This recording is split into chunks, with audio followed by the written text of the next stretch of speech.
Europe 1, 8h38. Les points de vue sur l'actualité, c'est maintenant sur Europe 1. La revue de presse la plus piquante du PAF avec Natacha Polony sur Europe 1. Bonjour Natacha. Bonjour Bruce, bonjour Julie Bonjour. et bonjour à tous. Ce matin, en une de vos journaux, il y a des optimistes. Le Parisien aujourd'hui en France, on y croit.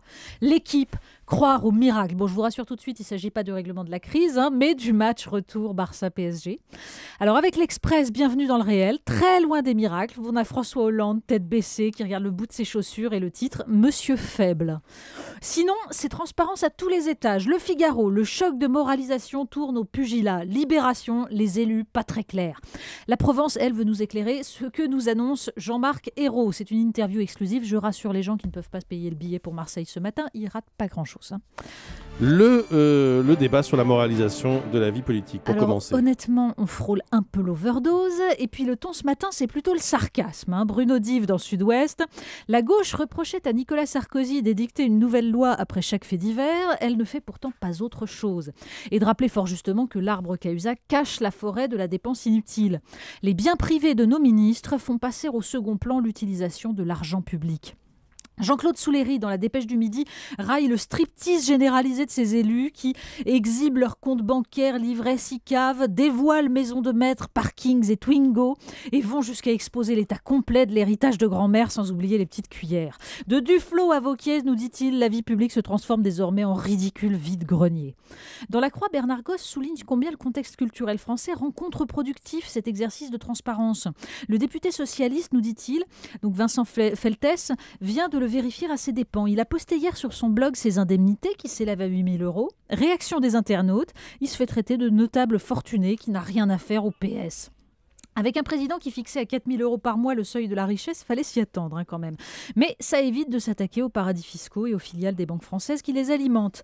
Dans l'Express, Éric Mandonnet et Marcelo Vesfried sont plus cruels. Ils ont relu le livre de François Hollande, Devoir de vérité, publié en 2006, dans lequel il prônait, je cite, un exercice de vérification démocratique au milieu de la législature, devant la majorité ou même devant le corps électoral.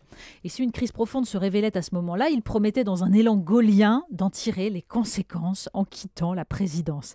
Je crains que quelques-uns aient envie de lui dire chiche. Il est question d'emploi aussi dans la presse ce matin. Oui, c'est la une des Échos. Emploi, les secteurs qui vont recruter en 2013. Alors a priori, ça se veut optimiste.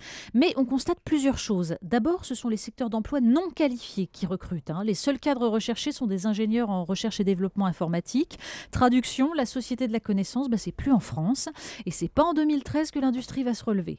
Seul le tourisme et les services à la personne nous font survivre. Quant à ces fameux emplois non qualifiés, le journal nous dit que ce sont toujours les mêmes qui peinent à trouver preneurs depuis des années, c'est-à-dire ouvriers agricoles, serveurs ou commis de cuisine, bref, des métiers fatigants. Pendant ce que temps... nombre de jeunes gens abandonnent au bout de 2 jours quand ils constatent qu'un emploi implique de travailler. Désolé, j'ai enchaîné trop vite, Natacha. Pendant ce temps, la Corée du Nord continue d'afficher ses menaces contre la Corée du Sud, contre les États-Unis. Oui, c'est la une de Métro qui nous le montre ce matin. Kim Jong-un, flanqué de ses généraux d'opérette, et avec ce titre, la menace fantôme. Alors tout est dans le point d'interrogation, bien sûr, on se demande. En une du Figaro, vous le verrez à cheval, en posture de conquérant. Le journal rappelle la stratégie classique de la Corée du Nord qui fait monter la pression pour arracher des aides économiques.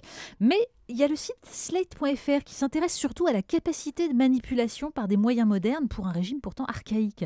Vous trouverez une analyse des photos numériques transmises par l'agence de presse officielle coréenne et décryptées par l'AFP. En fait, elles sont toutes trafiquées. En Corée du Nord, on multiplie les aéroglisseurs sur photo à défaut de multiplier les pains pour la population. Un anniversaire ? Oui, c'est le magazine Science et Vie, fête ce mois-ci, c'est 100 ans et le numéro spécial est passionnant. 100 ans ? Oui, 100 ans pour Science et Vie, c'est énorme. Et les articles classiques qu'on trouve dans le journal sont déjà formidables. Par exemple, c'est 6 leçons des neurosciences contre les idées reçues, où l'on découvre que les sciences ont prouvé désormais que la méthode de lecture syllabique est la seule efficace. On se demande pourquoi 95% des méthodes utilisées en France sont encore à départ global. Mais il y a surtout dans ce numéro un bilan complet de l'état de la planète, des anticipations de scientifiques sur les découvertes qui pourraient bouleverser le 21e siècle, comme le déchiffrage des messages codés des neurones ou l'exploration de l'avant-Big Bang. Et puis, il y a ces questions que l'homme devra bientôt se poser. Oserons-nous délibérément manipuler le climat ? C'est-à-dire en mettant par exemple des paillettes de fer sur les océans pour refroidir, etc. Jusqu'où l'individu pourra-t-il se modifier lui-même alors que l'individualisme libéral prétend que la nature humaine implique le dépassement de toutes les limites ? C'est un numéro que tout responsable politique devrait lire, ne serait-ce que pour se souvenir que la politique, ça ne se limite pas à l'affaire Cahuzac. Le clin d'œil du jour. Le Parisien reprend une information du magazine Valeurs Actuelles sur un drame survenu dans l'indifférence générale. Vous vous souvenez du dromadaire offert à François Hollande au Mali ? Oui. Eh ben, il aurait fini en tagine, Oui. mangé par la famille à qui il avait été confié en compensation de destruction de l'armée française. Alors l'info est à prendre avec précaution et il pourrait s'agir d'un chameau d'avril, comme nous dit le journal, mais le Mali a d'ores et déjà promis un animal plus beau et plus gros. On espère qu'il fera l'objet d'une déclaration de patrimoine, ça lui évitera de connaître le même destin que les promesses de campagne. Merci beaucoup Natacha Polony.